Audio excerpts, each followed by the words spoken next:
Alright guys, this is the second video, which is sort of value people, value friends. And the reason I say people, because sometimes acquaintances can be just as valuable as friends, and in many cases actually more valuable than some friends. I mean, for example, a lot of my business contacts are people I've known for 20 years or more. And although I've never met their wives, they haven't met my wives, and we don't actually socialise, we do actually interconnect on a regular basis around work, because we have a crossover of skills, because I'm good at some stuff where they're not, and they're good at other things I'm not. So we bounce off each other.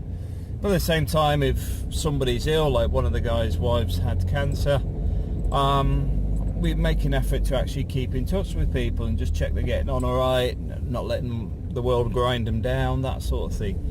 I find the world can be quite a selfish place these days, which is why I've sort of made more of an effort to try and build these bridges. Sorry, pedestrian crossing, just drove straight past. Welcome to Spain. But now something's pulling out in front of me on the wrong side of the road. Well done. Yeah, the point being, even from a business point of view, there is a point to making an effort with people, and it's not all about your gain. And this is one of the things people forget. It's about just being bloody social. It's actually having positive engagements, because it's part of normal society and stuff. And even when you're halfway around the world, having a chat with people about things that are going on with them. They may not be that interested in what you're up to, but at the same time it alleviates some of their stress or whatever, but also has a positive impact in the sense that you can have a connection with somebody back home when you're abroad, because sometimes that is an issue, especially if you're in foreign countries for a long period of time. You do like to connect with people back home.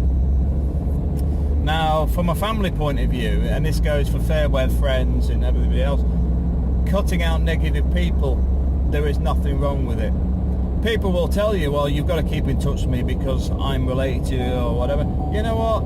No. If that is your argument, quite simply, you do not need to keep in touch with them. Because if that's the only thing they can come back to you on, then they obviously don't value you very highly anyway. They're not actually turning around and saying, you know what, we were kids together, we brought up together, we had a lot of good times or anything else. The argument is purely about that you're related, and that gives them some sort of power over you.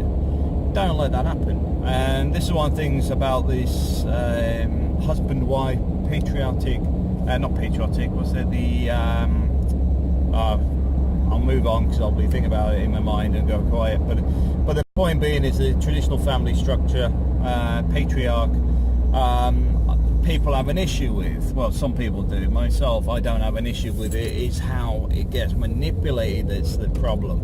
And I don't think it actually does get that manipulated in Western culture these days. A man being called a husband and then the wife taking a second name of the husband, I don't think that's really that much of an issue. But do I have a problem with somebody else that actually says, well, it's an issue for them? Well, do you know what? No, because that is your freedom of choice. But I don't need to hear you whine about it. And that's one of the important bits, is that you don't need to get absorbed into it, going off on a tangent. But the whole point being is a lot of the structure used to be there. And you used to follow a path, because if you didn't, you could be isolated within your own families and stuff. Personally, if a family's that manipulative and threatening, do you really need that negative source in your life? Probably not, because they're very likely getting more out of you than you're giving to them. Than they're giving to you, because in all of that aspect, it's about them. It's not about you, it's not about us, it's not about anything beyond themselves. So in that sort of viewpoint, there's nothing wrong with getting rid of people that quite simply, even if you're related, that have a very negative impact on your life. I've got to admit, I've cut out a lot of my own relatives in recent years, and it's the stuff they get up to, it's the gossiping, it's the garbage that comes out of it, but also it's a fantasy viewpoint with some people on what they assume is their connection with other people, when it's not true. But quite simply, you don't have to argue with people. You just simply don't have to engage with them. And that's one of the things some people do not like. As soon as you realise that you can actually say, you know what, you're entitled to your opinion, you're entitled to this, but the one thing you're forgetting is I don't have to listen to it. And that's one of the things that more people should do, is actually engage with people to say, you know what, I don't need to hear you complaining about this person or that. I don't need to hear it. In the same way, running myself down, running other people down, don't need to hear it. In fact, don't contact me again. I'm quite happy to cut you off. I haven't seen you for a long time. Move past it. In the same way, but fair weather friends, I have the same issues with, because I don't really have I only have what I call friends, which I count on a hand almost. The majority of people are acquaintances. Acquaintances are just people I know from various environments or whatever, in the sense of, say, it's a neighbour, it's somebody I travel with or whatever. They're acquaintances. Friendship is something that's should be more sought after, but looked after. At the end of the day, don't assume everybody's your friend because of the way you treat them. Doesn't mean they're going to treat you the same way. But I do recommend trying to treat people the way you want to be treated. But at the same time, if you do recognise people are abusing it, don't let them. The thing is, there is no rules on a lot of this stuff. You simply turn around and just make people do what suits you. And it's not you being selfish, it's not you being ignorant, it's not you putting yourself up there on a pillar. It's actually you recognising that a lot of these people have no bearing on your life, no positive injection, not offering anything in return, and often are leeches. They can be an emotional leech, they can be a financial leech, they can be an absolute pain and a nightmare. But at the same time, recognise it and ditch it. But the other side of that being is you will come across people that you become lifelong friends with, and you would lose your right arm for to help them, because quite simply that's what friends are. But I do think a lot of people put up with a lot of crap they don't need to. This is one of the things I will say about a friend of mine who's very political. He upsets a lot of people, and he knows he does it, but he still does it, which is why I've sort of tried to push him in the direction of looking into realising you just got to disconnect yourself from it. The politics is not something you can control. You're not an MP. Don't worry about it.